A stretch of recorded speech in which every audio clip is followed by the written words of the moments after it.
है ना cell rejuvenation, ये अल्हम्दुलिल्लाह हमारी कंपनी इसमें टॉप कंपनीज में आती है। हमारी कंपनी ना सेल रिजुविनेशन हमारे पास अल्लाह की एक बहुत बड़ी ब्लेसिंग है, सेल को दोबारा जवान करना, ठीक है। और हमारे पास ना शुगर में पूरी रेंज है।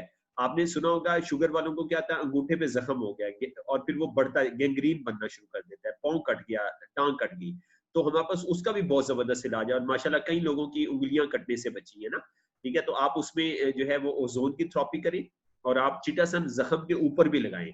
तो चिटासन हमारे पास बहुत बड़ी ब्लेसिंग है। जिस्म जल गया है, हो गया है, कोई भी जख्म हो गया है, तो हमारे घरों में पायोडीन यूज नहीं होनी चाहिए।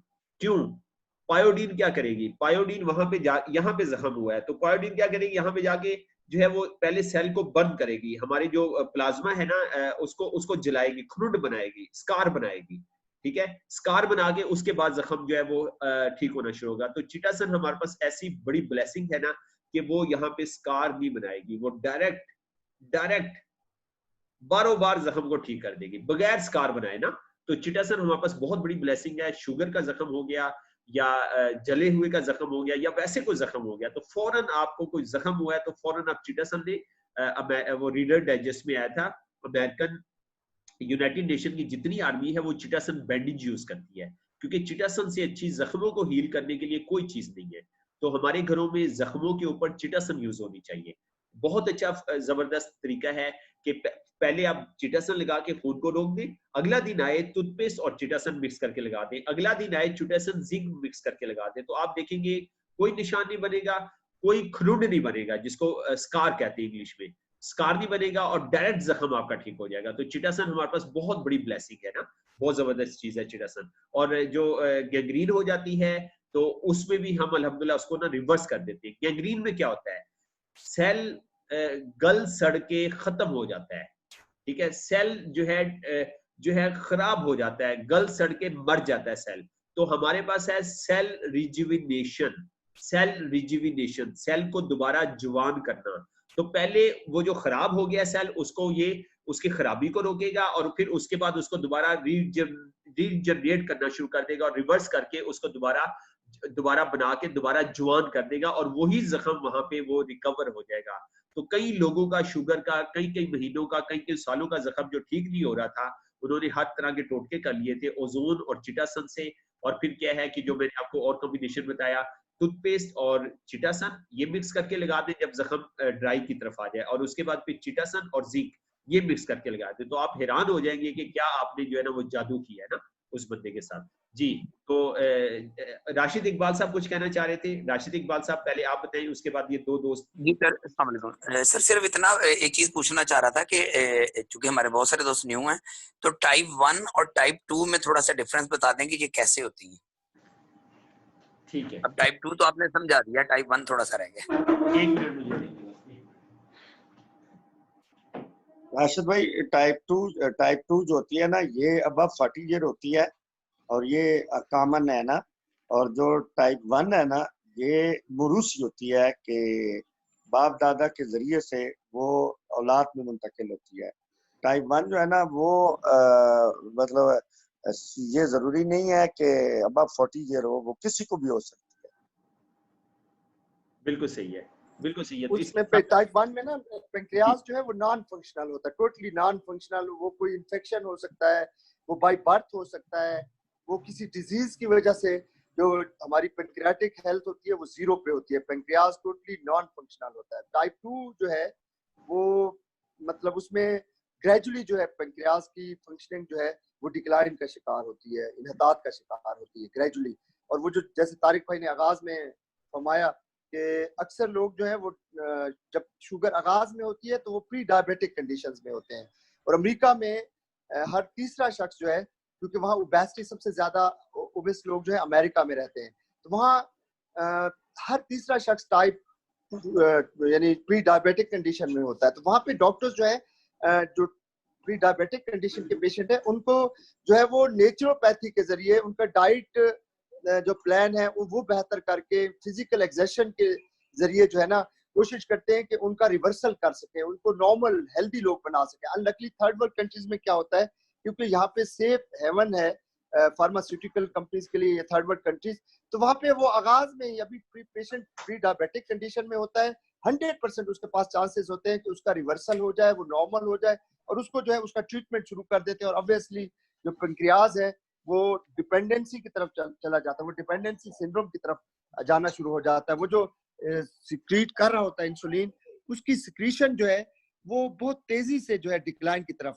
जाना शुरू कर देती है। मतलब तो ये बेसिक अच्छा डिफरेंस मुझे नाज़िम और डॉक्टर चौहान साहब सब दोस्त ना, मैं आपको ये कॉन्सेप्ट एक्सप्लेन करता हूँ आपके सामने, तो आप इसमें इसकी आप वजाहत भी कर दीजिएगा और इसको आप भी एक्सप्लेन कर दीजिएगा और इसको आप चेक भी कर लीजिएगा, ठीक है। अच्छा, टाइप 1 में ना बहुत सिंपल सा है, टाइप 1 में ना नो की, ठीक है, मतलब हमने बात की ना, ये सेल है ना, सेल, तो सेल के अंदर शुगर ने जाना है ना, कैसे जाएगी, ये दरवाजा खुले, सेल का दरवाजा खुले तो शुगर अंदर जाएगी ना। तो अब दो तरह की शुगर है ना, राशिद भी ने पूछा, एक है टाइप 1 जी जी, टाइप 1 में। अच्छा सर ये माइक ओपन है इसकी सिस्टर का, हमें मैं ऑफ कर दी है। अच्छा जी, अच्छा, तो सर हमने बात की थी ना कि हमने ना सेल जो है ना, सेल उसका दरवाजा बंद है ना, दरवाजा बंद है तो अंदर इंसुलिन वो शुगर नहीं जाती। तो टाइप 1 में ये है नो की, टाइप 1 में नो की का मतलब ये है कि दरवाजा खोलने की जो चाबी है ना वो है ही नहीं है। टाइप 1 में मैंने जो नोट्स में लिखा हुआ है वो है नो की, और टाइप 2 में है ब्रोकन की।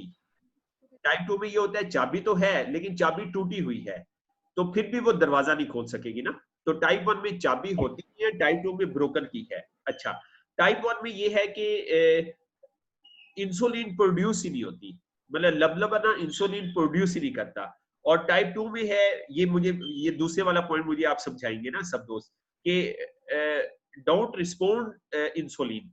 तो टाइप 2 में ये होता है कि इंसुलिन को रिस्पोंड नहीं करता है। ये रिस्पोंड वाला पॉइंट मुझे समझा दें और ये भी बता दें ये कांसेप्ट ठीक है। उसको इंसुलिन रेजिस्टेंस कहते हैं कि बाज़ वक़्त पेंक्रियाज जो है वो इंसुलिन प्रॉपर्ली जनरेट कर रहा होता है, लेकिन वो जो हमारी सेलुलर लेवल पे सेल की फंक्शनिंग होती है वो उसमें कोई वीकनेस आ जाती है और वो सेल जो है वो एब्जॉर्ब नहीं कर पा रहा होता है इंसुलिन को, या वो जो इंसुलिन ने सेल के साथ ग्लूकोज इंसर्ट करने के लिए जो फंक्शनिंग करनी होती है उसमें डिसऑर्डर आ जाता है। उसको इंसुलिन रेजिस्टेंस कहते हैं इस अमल को। अच्छा, इंसुलिन रेजिस्टेंस, ठीक है, ठीक है। इंसुलिन रेजिस्टेंस एक वो ना चौहान साहब ने, आसिफ चौहान साहब से एक बात हुई थी ना, तो ये जो बलोच साहब, एक पॉइंट सिर्फ ना, बलोच साहब कह रहे हैं ना कि प्री मैच्योर जो शुगर होती है और उसको जब हम ट्रीट करवाना शुरू कर देते हैं ना, इंसुलिन लगवाना शुरू कर देते हैं, लोग दवाइयां खाना, मेडिसिन कंडीशन है उसको प्री डायबिटिक कंडीशन कहते हैं। और अमेरिका में पर्टिकुलरली हर तीसरा बंदा प्री डायबिटिक कंडीशन में होता है। पाकिस्तान के अंदर इससे ज्यादा जुल्म मचा हुआ है, वो ये कि जब बंदे की ना शुगर लेवल ना 160 पे होता है तो वो भी दवाइयां खा रहा है, 150 पे है तो वो भी दवाइयां खा रहा है, हालांकि 200 पे भी दवाइयां इंसुलिन नहीं लगवानी चाहिए। तो मेरी बात हुई थी चौहान साहब से ना, तो चौहान साहब माशाल्लाह फार्मास्यूटिकल के जो ट्रेनर है ना, आसिफ चौहान साहब, तो वो एक बात बड़ी जबरदस्त उन्होंने मुझे गाइड किया था कि एक टर्म यूज होती है law of use, law of use. तो कोई भी ये लॉ ऑफ यूज बड़ा जो है ना वसी टर्म है ना, तो देखें कि कोई चीज भी इस्तेमाल नहीं होगी एक अरसे तक तो वो डेड हो जाएगी, इनएक्टिव होगा या डीएक्टिव होगा, इनएक्टिव हो जाएगी ना। तो जब मैंने ना वो जब उनसे एक कस्टमर के बारे में गाइडलाइन ली तो उन्होंने कहा कि अभी आप इंसुलिन भी ना लें, अभी आप जो है ना उनको कोई मेडिसिन भी न खिलाएं, आप उनको कोशिश करें कि कार्बोहाइड्रेट बंद करवाएं, और फिर दूसरी बात ये करें कि उनकी ना चिटोसान और सेल का इस्तेमाल करवाएं। इससे क्या होगा कि जो एक इंसुलिन पैदा कर रहा है लबलबा और दूसरे सेल इंसुलिन जो पैदा करते हैं वो पैदा करना भूल जाएंगे, वो मतलब इनएक्टिव हो जाएंगे। तो आप जो है ना जो हमारे यहाँ जो है ना प्री डायबिटिक जो कंडीशन होती है उसमें जब लोग मेडिसिन खाते हैं तो वो अपने ऊपर जुल्म करते हैं और अपने अपने साथ ना वो बहुत ज्यादा मतलब ये एक पॉइंट है सर। और दूसरा पॉइंट सर ना मैं देना चाह रहा हूँ, मैंने एक जो आपने पहले बात की है ना गैंग्रीन की, उस पर मैंने एक कस्टमर को डील किया और अपनी मतलब विजडम के साथ उसको डील किया ना सर। तो मेरा ओपिनियन ये है कि जब कोई जख्म होता है तो जख्म जब होता है तो जो शुगर का मरीज है उसका जो इम्यून सिस्टम है वो या वीक लेवल पे होता है या फिर ओवर एक्टिव होता है, ऑटो इम्यून होता है, बैलेंस नहीं होता, जिसकी वजह से उसका जो जख्म है उसकी जो इन्फेक्शन है वो बढ़ती रहती है, बार बार बढ़ती रहती है। अब सर टू वे काम करें तो मैंने एक बंदे की कंफर्म सर, ये हमारे मलक असलम साहब है, 7 स्टार हैं, प्लाटीनियम मेंबर है तलागंज से, तो उन पर ना उनके बड़े भाई जो हैं उनके डॉक्टरों को कहा और डॉक्टर ने कहा कि पाँव कट जाएगा। तो मैंने कहा यार आप पाँव ना कटवाएं, मैं एक तरीका है मेरे पास, मैं वो इस्तेमाल करता हूँ। वो तरीका कार ये था कि 3 टाइम पानी के अंदर या शापर चढ़ा के 3 टाइम ओजोन का इस्तेमाल किया पाँव के अंगूठे के ऊपर जो उनका, और पाँव के नीचे तकरीबन 2-2 इंच जो है ना गहरा जख्म होता था, 2-2 इंच। तो 3 टाइम ओजोन से थेरेपी की और इम्यून सिस्टम को बैलेंस करने की कोशिश की है। अगर वीक है तो उसको भी बैलेंस किया, अगर ओवर है तो उसको हमने चिटोसान, सेल और कैल्शियम 2 और जिंक, ये सर ना हमने उसको प्रोडक्ट दी। तो तकरीबन 15-20 दिन के अंदर अंदर ना सर उसका जो जख्म है वो खुश्क होना शुरू हो गया और अल्हम्दुलिल्लाह अभी भी वो बड़ी इज्जत करते हैं और वो बंदा मिलता है तो वो बड़ी इज्जत करता है, वो कहता है जी आपकी वजह से मेरा पाँव कटना बंद हो गया, टांग कटनी बंद हो गई, तो आपने जो मेरे ऊपर तरीका इस्तेमाल किया वो कारगर साबित हुआ। जी मैं हाफिज साहब की बात को तारिक भाई आपकी इजाजत से बढ़ाऊंगा। असल में ये जो जख्मों का हील ना होना और खुदा न खास्ता आगे चल के इन्फेक्शन जो है कॉम्प्लिकेशन क्रिएट करता है और फिर गैंग्रीन में कन्वर्ट हो जाता है, उसकी बुनियादी वजह न्यूरोपैथी होती है। न्यूरोपैथी क्या है कि सर्कुलेटरी सिस्टम के अंदर जो ब्लड वेसल्स हैं उनकी इलास्टिसिटी वीक होना शुरू हो जाती है और उनकी जो इनर सरफेस है वो रफनेस का शिकार होना शुरू हो जाती है, वहां पे प्लैक फॉर्मेशन होता है। अब जख्म जब होता है तो जख्म की हीलिंग कैसे होती है? हीलिंग का प्रोसेस क्या होता है कि जख्म में जब प्रॉपर ब्लड जाएगा, ब्लड ट्रांसपोर्टेशन का काम करता है, न्यूट्रिएंट्स जाएंगे, ऑक्सीजन जाएगी तो जख्म हील हो जाएगा। अब डायबिटिक पेशेंट में क्या होता है कि नैरोपैथी की वजह से वो ब्लड जो है प्रॉपर क्वांटिटी में जख्म तक नहीं पहुंच रहा। जब प्रॉपर क्वांटिटी में जख्म तक ब्लड नहीं पहुंचता तो इसका मतलब ऑक्सीजन नहीं जाएगी, न्यूट्रिएंट्स नहीं जाएंगे, हीलिंग प्रोसेस स्लो होगा। और उसके अलावा जब हीलिंग प्रोसेस स्लो होता है तो वो जो बैक्टीरिया, जर्म्स वगैरह की जो कल्चरिंग जख्म में हो रही होती है वो फास्ट होना शुरू हो जाती है, उसकी मल्टीप्लिकेशन फास्ट होना शुरू हो जाती है। और जब वो उसकी मल्टीप्लिकेशन फास्ट होती है तो सेल्स का वियर एंड टियर का जो प्रोसेस है वो फास्ट होना शुरू हो जाता है, सेल रैपिडली डेड होना शुरू हो जाते हैं। तो टोटली जो डेड होना है सेल्स का वो गैंग्रीन कहलाता है। तो इसमें सर अजहर मलिक साहब मौजूद हैं, इन्होंने बड़ा काम किया है। ये मतलब ऐसे पेशेंट जिनको डॉक्टर्स ने कहा कि बस अब वो पाँव रिमूव करवाना है, उंगलियां रिमूव करवानी है, और पर्टिकुलरली हमारे उस्ताद हैं, अल्लाह ताला उनको सेहत कामला अता करे, डॉक्टर नसरुल्लाह नासिर साहब, उन्होंने ऐसे ऐसे पेशेंट, तारिक भाई मैं आई विटनेस हूँ कि मैं उनको कहता था डॉक्टर साहब ये बहुत कॉम्प्लिकेटेड मरीज है, इसको तो सर्जन ने कहा कि फौरन पाँव रिमूव करवाएं और गैंग्रीन बढ़ जाएगी, तो वो उसको लेते थे और वो ठीक कर लेते थे। तो ये जो हमारे पास पर्टिकुलरली जो ओजोन है, अब वो ओजोन क्या करती है कि वो जो रैपिड कल्चरिंग हो रही होती है जर्म्स और बैक्टीरिया की, एक तो उसको खत्म करती है, किल करती है। ओजोन में अल्लाह ताला ये वो एलिमेंट है जो रैपिडली जर्म्स, बैक्टीरिया को, वायरसेस को किल करता है। अच्छा, उसमें वो बैक्टीरिया और जर्म्स की जब कल्चरिंग कम होती है उनको ओजोन किल करती है। और इधर से आप जैसे सेल रिजेनरेशन का आपने बताया, ये सेल रिजेनरेशन सेल्स की को रिजेनरेट करते हैं, उसकी एक्टिविटी को बेहतर करते हैं, और साथ ही थोड़ा सा यानी जख्म से थोड़ा डिस्टेंट लेवल पे आप बीसीएम की थेरेपी लेते हो तो बीसीएम सर्कुलेशन को बेहतर करते हो। ये सारे फैक्टर्स मिलके जो है जख्म की हीलिंग करते हैं और ऑर्गन्स रिमूव होने से पेशेंट का बच जाता है। और ये बिल्कुल मुस्तनद मतलब एक कंफर्म रिपोर्ट है बीबीसी की कि हर साल पाकिस्तान में 2 लाख शुगर के मरीज अपाहज हो रहे हैं। जरा तसव्वुर करें कि वो जो 2 लाख मरीज न्यूरोपैथी की वजह से अपाहज हो रहे हैं, मेडिकल साइंस के पास उनका कोई सोल्यूशन नहीं है। तो उसका बेस्ट कॉम्बिनेशन तारिक भाई ने बता दिया, हाफिज साहब ने भी उस पर बड़ी रोशनी डाली, डॉक्टर नाजिम साहब ने भी, कि सेल रिजनोवेशन, चिटोस्टोन ये बहुत ज्यादा सपोर्ट करते हैं। फिर कैल्शियम 2 तो बहुत ज्यादा सोने पे सुहागा, और उसके ऊपर बीसीएम माइक्रो सर्कुलेशन बेहतर करती है, और वो जो नैरो पैथी का प्रोसेस होता है उसको डिसलरेट करते हैं। सारे फैक्टर्स मिलके जो अल्हम्दुलिल्लाह हम वो 2 लाख लोगों को अपाहज होने से बचा, चले 2 लाख पूरे ना सही, उनमें मैक्सिमम लोगों तक हम पहुंचे तो उनको अपाहज होने से बचा सकते हैं। और मैं समझता हूँ कि ये इससे कोई बड़ी नेकी नहीं हो सकती जी इकरार लोगों भी, को आप अपाहज हो। जी इकरार भी आपने बहुत प्यारी वजाहत थैंक यू की। सर। आपके इस कॉन्सेप्ट को ना और समझना चाहूंगा। देखिए ये फर्ज किया अंगूठा है ना, यहाँ पे जख्म हो गया, ठीक है, तो एक तो हमने यहाँ पे जख्म हुआ ना, तो हमने 2 अटैक करने, एक जख्म के ऊपर अटैक करना है, एक अटैक हमारा जख्म के ऊपर होगा, एक अंदर से अटैक होगा। जख्म के ऊपर जो अटैक होगा, एक होगा अटैक वो बीसीएम के साथ। बीसीएम जो है यहाँ पे जख्म में जो डुप्लीकेशन हो रही है, बैक्टीरिया की कल्चरिंग हो रही है, तो उसको उसको खत्म, उसको कम करेगी, उसको स्टॉप करेगी। अच्छा दूसरा हम सर ओजोन, उसके उसके ऊपर हम ना चिटासन लगाएंगे। तो जब हम चिटासन लगा देंगे तो ऐसे ही हुआ कि जैसे जो है हमने उसके ऊपर चादर डाल दी, चिटासन लगाई तो उसको ऑक्सीजन मिलना बंद हो जाएगी। तो चिटासन भी जो है ये दो अटैक होंगे जख्म के, एक ओजोन और एक चिटासन। अच्छा तो दूसरे जो अटैक होंगे वो अंदर से होंगे। अंदर से आपने जो फरमाया कि जख्म से हटा के थोड़ा सा हम जो है थोड़ा दूर करके हम बीसीएम की थेरेपी दें, बाकी सारे ऑर्गन में दें।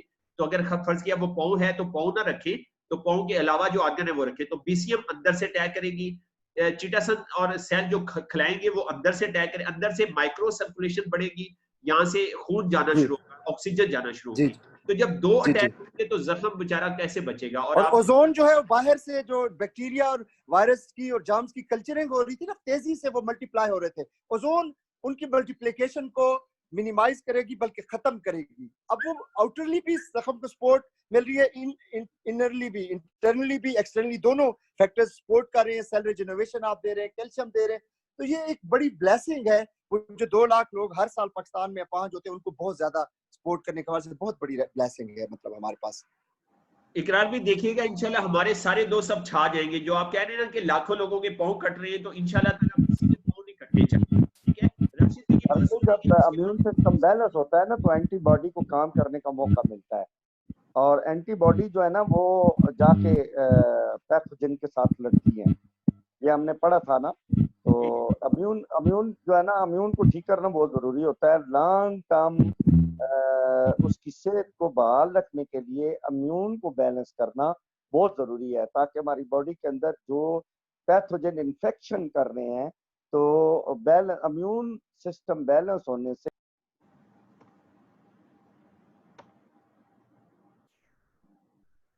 जी आप सब, आप प्लीज बात करें, आप सब अपना माइक ऑन कर लें। हाफिज नजीर साहब माइक ऑन करके बात कर लें प्लीज। सर जी मैं सर ये बात कर रहा हूँ कि जब जो शुगर का जो मरीज है सर, उसके साथ जो बिग प्रॉब्लम आ रहा है, बिग प्रॉब्लम जो आ रहा है उसका, वो उसका इम्यून सिस्टम या वीक है या उसका ओवर एक्टिव है। तो जब हम अपनी प्रोडक्ट का इस्तेमाल करवाते हैं, और बिलखसूस चिटोसान का इस्तेमाल करवाते हैं, कैल्शियम 2 का इस्तेमाल करवाते हैं, सेल का इस्तेमाल, ये तीनों प्रोडक्ट सर ये करती हैं कि इम्यून को बैलेंस करती हैं। और सर जब इम्यून बैलेंस हो जाता है ना तो एंटीबॉडी को बहुत ज्यादा परफॉर्मेंस का मौका मिलता है। और इम्यून सिस्टम जब बैलेंस होता है तो एंटीबॉडीज जो है वो पैथोजन के साथ लड़ते हैं और उनको इन्फेक्शन से रोक देते हैं। इधर से बाहर आपने चिटोसान का इस्तेमाल जख्मों पर उसकी ऑक्सीजन बंद कर दी, ऑक्सीजन बंद होगी तो पैथोजन जो है ना वो मरना शुरू हो जाएंगे। और दूसरा टैक्ट ये यूज किया कि ओजोन का इस्तेमाल किया, और जो मोनो ऑक्साइड है ना, मोनोऑक्साइड है, ऑक्सीजन के एक एटम है, वो विद इन 3 सेकंड वो पैथोजन को किल करता है, विद इन 3 सेकंड। तो जब हमने ओजोन की थेरेपी दी और फिर बीसीएम को जब हमने इस्तेमाल करवाया, मसला हिप के जरिए से इस्तेमाल करवाने, ऊपर बिठा के इस्तेमाल करवाना, मतलब आपका जो किसी बंदे का पाँव जख्मी है तो पाँव को दूर रख के ना ऊपर उस बीसीएम के ऊपर बिठाएं, हिप के जरिए से बिठाएं, ताकि माइक्रो सर्कुलेशन सही होने की वजह से न्यूट्रेंट पहुंचे, एंटीबॉडीज जो है ना वो बने और इम्यून बैलेंस हो, पैथोजन के साथ मतलब लड़े और बाहर से ये अगर ये मुकम्मल एक कंप्लीट, मैं समझता हूँ सर कि ये जो 100 बंदा हमारे साथ जुड़ा हुआ है ना, अगर ये बात मैकेनिज्म ये समझ जाए और ये प्रैक्टिस करने का आगाज करें, किसी भी ऐसे कॉम्प्लिकेटेड जो कस्टमर है उसको अगर एतमाद हासिल करवाए और ये ट्रीटमेंट उसका करे, तो मैं समझता हूँ सर कि हम छा जाएंगे इंशाल्लाह। हमारे पास पाकिस्तान में बहुत बड़ा ऑप्शन, अब अगर हम सर ना 1000 बंदे तक भी पहुंच जाए ना, तो पाकिस्तान के अंदर इनकलाब आ जाएगा। 2 लाख बंदा फिर हमारी दस्तरस में होगा। बेशक आप सब बहुत बहुत जबरदस्त आपने वर्ड्स बोले। उमैर जफर साहब कुछ कहना चाहिए। उमैर जफर साहब काफी देर से हैंड रेज किया हुआ है। उमैर जफर साहब। जी सर पहला सवाल तो ये है कि जो 6 ग़िज़ाएं आपने जिक्र किए है वो बता दें कि वो क्या है। इंशाल्लाह आपने जिक्र पढ़ेंगे, प्रिवेंशन में हम ना अच्छा चलेगा। अच्छा सर एक और सवाल और है, पॉलीसेकेराइड और मोनोसेकेराइड की सर बात हुई है, उसको क्लियर कर दें। और एक सर और चीज़ है कि मल्टीग्रेन फ्लोर की भी बात हुई थी किसी ट्रेनिंग में, मल्टीग्रेन फ्लोर यानी वो जो मल्टीग्रेन आटा होता है, तो वो सर कोई पता चल जाएगा उसमें क्या क्या हम डाल सकते हैं। हाँ, अच्छा हाफिज साहब ने ना बड़ी तवज्जो दी दिलवाई इस बात के ऊपर ना कि ये आप मरीजों को ना यूज करवाएं, सिर्फ सॉरी कस्टमर को ना यूज करवाएं, ये आपकी हेल्थ के लिए भी जरूरी है। मतलब मल्टी में ये होता है कि मल्टी विटामिन आ जाते हैं, ठीक है। तो आप जो है जौ को जरूर ऐड करें, जौ बड़ा इंपॉर्टेंट है। मसलन 10 किलो आटे का बनाना चाह रहे हैं तो आप 4 किलो गंदम ले लें, 4 किलो जौ ले लें, 1 किलो आप काले चने का आटा ले लें, 1 किलो आप जो है वो बाजरे का आटा ले लें, 1 किलो आप जो है वो उसका क्या कहते हैं बाजरे का ले लें, चनों का ले लें, मकई का ले लें। तो इस तरह ना मिक्स कर लें आप उन्हें ना मुख्तलिफ रेशो से। तो आप ना घरों के अंदर एक तो आप सब लोग वेलनेस लीडर ये करें कि ऑर्गेनिक चीजों का बंदोबस्त करें। खासतौर पे जिनके पास थोड़ी सी भी जगह है ना, वहां पे आप अपनी जो है घर की कम से कम आपके घर में ऑर्गेनिक चीजें हैं जो खाद से, यूरिया, डीएपी से पाक हो। जिनके पास जमीनें हैं अपनी जमीनों में ऑर्गेनिक चीजें लगाना शुरू करें, ठीक है। और फिर आप ना मल्टी ग्रीन की तरफ आए और ये सिर्फ कस्टमर को यूज ना करवाएं, आप खुद भी यूज करें। यार पहले आपने और हमने अपनी हेल्थ के ऊपर फोकस करना है, ठीक है। तो इसके ऊपर फोकस करें। अच्छा दूसरा ये ना जो ओलिगोसैकेराइड और पॉलीसैकेराइड, ये पूरा ना एक पेज लिखा हुआ है। तो मैं ये माशाल्लाह मियां खान साहब की सिस्टर ने एक दफा हमने सेशन लगाया था इसके ऊपर ना, पॉलीसैकेराइड और ओलिगोसैकेराइड, मोनोसैकेराइड, ओलिगोसैकेराइड, तो ठीक है, पॉलीसैकेराइड, ठीक है। और इसके ऊपर पूरा जो है वो दिल गया था। और सबसे जो कॉम्प्लेक्स होता है ना वो ओलिगोसैकेराइड होता है, ठीक है। तो सबसे पहले जो है मोनो होता है। मोनो जो है इसका मतलब एक होता है, हम सब एक को कहते हैं ना, मोनो एक को कहते हैं। तो इसमें ना एक होता है। पोली में ये होता है कि इसमें ना 2 से 9 मीठे शुगर के यूनिट इकट्ठे हो जाते हैं पॉलीसैकेराइड में, ठीक है। और फिर ओलिगोसैकेराइड में ये होता है 2 से 9 यूनिट का चेन बनना शुरू हो जाती है। मतलब सर ये ओलिगोसैकेराइड के अंदर 2 से 9 जो होते हैं ना मोनोसैकेराइड यूनिट्स होते हैं, जो पोली होता है ना वो सबसे ज्यादा कॉम्प्लेक्स होता है, उसमें चेन होती है। पोली से ज्यादा कॉम्प्लेक्स ओलिगोसैकेराइड होता है ना? नहीं सर, पोली ज्यादा कॉम्प्लेक्स होता है, वो ओलिगोसैकेराइड की चेन होती है पॉलीसैकेराइड ना। और ओलिगोसैकेराइड जो है ना, वो जो तारिक भाई फरमा रहे हैं ना, वो ये फरमा रहे हैं कि 9 तक, 7 या 9 गालबन 9 तक फरमा रहे हैं ना कि 9 तक कहलाता है, और 9 से जब ज्यादा चेन बनती है तो पॉलीसैकेराइड कहलाता है।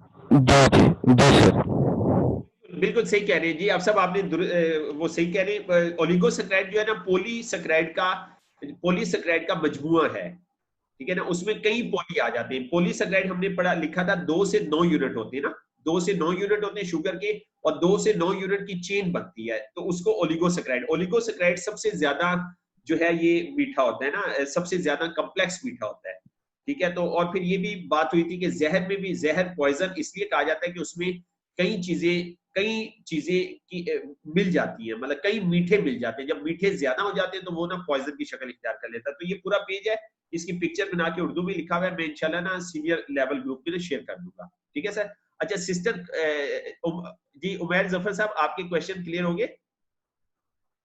जी सर क्लियर हो गया। अच्छा तो सिस्टर एक कहना चाह रही है DM3, नाम नहीं लिखा हुआ है DM3। जी सिस्टर आप कुछ कहना चाह रही है? सिस्टर है या भाई, नाम नहीं आ रहा जी। अस्सलाम वालेकुम सर। अस्सलाम।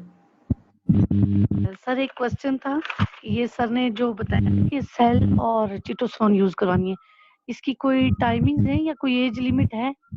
एक तो मेरा ये क्वेश्चन है। दूसरा, एक बच्चा है सर 1 साल का ना, तो उसकी नाफ खराब है, उसके नाफ से ना ब्लड आता है, तो वो उसको मैं क्या यूज करूं ताकि मतलब बच्चा जो है वो ठीक हो जाए?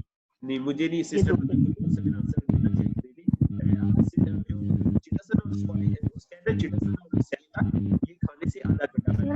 आवाज नहीं आ रही सर। जी, चिटासन और सेल का जो आपने पूछा, मैं उसका आंसर दे देता हूँ कि वो आपने खाने से आधा घंटा पहले चिटासन और सेल इकट्ठे यूज करवाने ना, सुबह भी, दोपहर भी, शाम भी। तो ये बड़ा फास्ट तरीका हो जाएगा शुगर को कंट्रोल करने का। ठीक है जी। तो दूसरा जो क्वेश्चन है वो आप किसी जो है वो डॉक्टर से पूछ लें। वो जो प्रॉब्लम आप बता रहे हैं वो सॉरी इस टॉपिक से रिलेटेड नहीं है। सिस्टर सुमेरा चांद कुछ कहना चाह रही है, जल्दी से हम कोशिश करेंगे 5 मिनट में क्लोज कर दें। सुमेरा चांद। Excuse me sir. जी अस्सलाम वालेकुम सर। जी अस्सलाम। अच्छा सर, मैं ये पूछना चाह रही थी कि किसी फैमिली में अगर तेजी से शुगर पेशेंट बढ़ रहे हैं, अब जो बच गए हैं उनको क्या यूज करवाएं कि वो इस तरफ ना आ जाएं, और उनकी वो जो ईटिंग हैबिट है वो क्या चेंज करवाएं? सिस्टर हमारे पास ना पिछली रिकॉर्डिंग मौजूद है। मैं आपको आप YouTube पे चले जाए ना, हमने 7 क्लासें डिस्कस की हैं सबके लिए, जिनको शुगर होगी या जिनको नहीं हुई। और ये जो वेलनेस वाले सब लोग, सबसे पहले तो लाइफस्टाइल को चेंज करें। सबसे पहले इमरजेंसी तौर पे लाइफस्टाइल को चेंज करें। आप एक्सरसाइज को अपना हिस्सा बनाएं, वक्त पे खाने को अपना रूटीन बनाएं। ठीक है, तो सबसे पहले लाइफस्टाइल है। उसके बाद फिर BCM की थेरेपी है। फिर आप जो है खुराक की तरफ आए, फिर आप सप्लीमेंट की तरफ आए। तो जो जिनको शुगर होगी है या नहीं होगी, सबको आप एक ही कैटेगरी में लें, और कोई मसला नहीं है उनकी शुगर को कंट्रोल करना। देखिए शुगर बीमारी नहीं है, हम बार बार कह रहे हैं, शुगर लाइफस्टाइल है। अगर देखिए मुझे अगर शुगर चाहिए तो मुझे क्या करना है, मुझे अगर शुगर चाहिए तो मुझे शुगर वाले पेशेंट के लाइफस्टाइल को कॉपी करना है, फिर मुझे शुगर मिल जाएगी। अगर मैं उसके लाइफस्टाइल को कॉपी नहीं कर सकता तो मैं शुगर नहीं लब सकता। पूरे पाकिस्तान में जो मैं शुगर नहीं लब सकता। तो इसलिए शुगर जो है ये लाइफस्टाइल है, ये बीमारी नहीं है। तो उनके फौरन आप लाइफस्टाइल को ठीक करवाएं। हमने 33% बात की थी ना कि आप एक्सरसाइज शुरू करवा दें, BCM को यूज करवा दें, लाइफस्टाइल को ठीक करवा दें और सप्लीमेंट शुरू करवा दें, मसला हल हो जाएगा। जी अशफाक भाई, आप कुछ कहना चाह रहे हैं? अशफाक साहब कोटली से। ये जो शुगर पे आज रवैया है तो काइंडली इसके नोट बना के शेयर कर दें तो ज्यादा अच्छा रहेगा। जी सुल्तानी भाई ने माशाल्लाह बड़े प्यारे नोट्स बनाए हुए हैं, तो इंशाल्लाह ना ग्रुप में भी शेयर कर देते हैं। आज हम ना जितनी क्लासें हुई थी ना, सारे नोट्स बना के सुल्तानी भाई की टीम ने उर्दू में लिख के ना, तो उसे ग्रुप में भी आज सजाद हैदर भाई हैं, ट्रेनिंग में ना मौजूद हैं, वो माशाल्लाह सारा लिख लेते हैं और शेयर कर देते हैं। वो करते हैं, फिर मैं सीनियर ग्रुप में भी कर देता हूं। जी हैदर से जा साहब। जी शुक्रिया सर। जी सर, मेरे पास पूरा डॉक्यूमेंट है, मैं इंशाल्लाह से शेयर कर दूंगा, वो ना डॉक्यूमेंट पूरा सेंड कर दूंगा इंशाल्लाह। सुल्तानी भाई को सेंड कर दे, सुल्तानी भाई फिर सीनियर लेवल ग्रुप में लगा दे। ठीक है पूरे। जी आप इंशाल्लाह। बहुत शुक्रिया, अल्लाह ताला आपको जज़ाए खैर दे। तो आपकी इस खिदमत का बहुत शुक्रिया, जज़ाकल्लाह। जी अच्छा सर, मैं इसमें मैं टाइप 1 और टाइप 2 डिजीज के हवाले से एक चीज बताना चाह रहा था कि टाइप 1 जो डिजीज है ना, दुनिया में डायबिटिक पेशेंट्स का 10% हिस्सा जो है ना वो टाइप 1 डिजीज का होता है, जो कि जेनेटिक उसका मेन काज जो है ना वो जेनेटिक काज है, और ये पैदाइशी होती है टाइप 1 डिजीज। जबकि दुनिया में 90% जो है ना डायबिटिक पेशेंट्स, उनका ताल्लुक टाइप 2 डिजीज के साथ है, और उसका मेन कॉज जो है ना वो मेटाबॉलिज्म में डिस्टर्बेंस है। आपका मेटाबॉलिज्म जो है ना वो खराब होता है, तो आप टाइप 2 डिजीज की तरफ चले जाते हैं। ठीक है, तो टाइप 2 डिजीज जो है वो ज्यादा कॉमन है, और ज्यादा जो है ना उससे ज्यादा लोग मुतासिर होते हैं। चलिए जज़ाकल्लाह। आप अपने नोट्स है उसमें ये टाइप 1 टाइप 2 को भी उर्दू में लिख दीजिएगा। ठीक है जी सर, मैंने लिख लिया होगा, कंप्लीट लिख लिया होगा। जो wellness sir, next wellness class जो ना, तो मैं सजेशन दे रहा हूँ कि नेक्स्ट वेलनेस क्लास जो है ना वो मेटाबॉलिक फैक्टर जो है ना इसको मुकम्मल कर लेना चाहिए। आपने मेटाबॉलिक फैक्टर जो है ना, कैल्शियम जो हमारा मेटाबॉलिक फैक्टर है, इसका फ्रेम माशाल्लाह एक ऐसा जो है ना बड़ा बदरजातम और बहुत शानदार तरीके से तारिक भाई आपने कवर किया, आप आपके मशहूर हैं। तो मैं सजेशन देता हूँ सर कि नेक्स्ट जो वेलनेस क्लास हो वो कोलेस्ट्रॉल पे हो और इस पे ब्लड प्रेशर पे हो सर, और स्ट्रोक और हार्ट प्रॉब्लम, ये इसको एक टॉपिक के तौर पे लिया जाए सर, और इस पर 2-3 हफ्ते लगाए जाएं ताकि मेटाबॉलिक फैक्टर जो है ना, हमारा कैल्शियम मेटाबॉलिक फैक्टर का मजमून पूरा हो जाए। अच्छा ठीक है आप सब। सुल्तानी भाई आपका क्या मशवरा है? सुल्तानी भाई, सुल्तानी भाई। सर जैसे भाई ये वैसे भी एसोसिएटेड डिजीजेस कहलाती है। सॉरी मैंने इंटरप्ट किया सुल्तानी साहब को। वैसे भी ये जो शुगर है, ब्लड प्रेशर है, सीवीडी है, ये एसोसिएटेड डिजीजेस कहलाती है। इनके मोर और लेस एक ही तरह के काजेज होते हैं, और ये एक बीमारी जो है वो काज करती है दूसरी बीमारी को, दोनों बीमारियां मिलकर तीसरी बीमारी को काज करते हैं, तीनों बीमारियां मिलकर रीनल पैरामीटर डिस्टर्ब करती है। तो ये बड़ी एसोसिएट, इनको कर ले मजीद। हाफिज साहब सही फरमा रहे हैं। ठीक है सर, ठीक है सर, जज़ाकल्लाह। आप सब आप ग्रेट आदमी हैं, आपकी वजह से हम सब लर्न कर रहे हैं ना, ठीक है, और आपकी वजह से मैं भी लर्न कर रहा हूँ। ठीक है सर, इंशाल्लाह आप मेटाबॉलिक को मैनेज करते हैं सर, मेटाबॉलिक को हम डिस्कस कर लेते हैं। ठीक है आप सब, जज़ाकल्लाह सर, जज़ाकल्लाह। जी जी जी मोहम्मद मसूद भाई आप कुछ कहना चाह रहे हैं? जी मोहम्मद मसूद भाई। जी सर, मैं ये कहना चाह रहा हूँ कि ये जो पिछले सैटरडे की वेलनेस ट्रेनिंग थी ना, वो आप यूट्यूब में शेयर करें ना, क्योंकि इससे पीछे की हमने डाउनलोड की हुई है। कभी बंदा भूल जाता है, नहीं लिख पाता ना, तो बंदा साथ साथ सुन के फिर दोबारा उसे डॉक्यूमेंट्स बना लेता है। तो पिछले वीक वाली अपने यूट्यूब पे शेयर करें ना, ताकि हम वहां से डाउनलोड कर लें इसको। नहीं मैंने शेयर की पिछले हफ्ते वाली। तो उसमें मैंने देखी नहीं है। अच्छा, आपका वेलनेस चैनल है ना, वेलनेस चैनल है ना आपका? जी मैं शेयर कर देता हूँ। जी ठीक, शेयर कर देता हूँ। जी ठीक है, बहुत शुक्रिया sir. Thank you. Mohammad Rizwan भी बात करना चाह रहे हैं, एसएम है हमारे। जी मोहम्मद रिजवान भाई। जी इस्लाम सर। जी बस ये आवाज आ रही है सर? जी आ रही है सर। मैं पूछना चाहता था,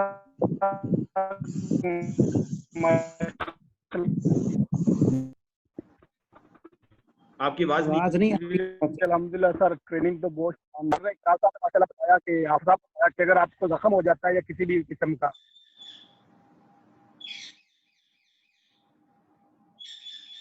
जी रिजवान भी आपकी आवाज नहीं आ रही।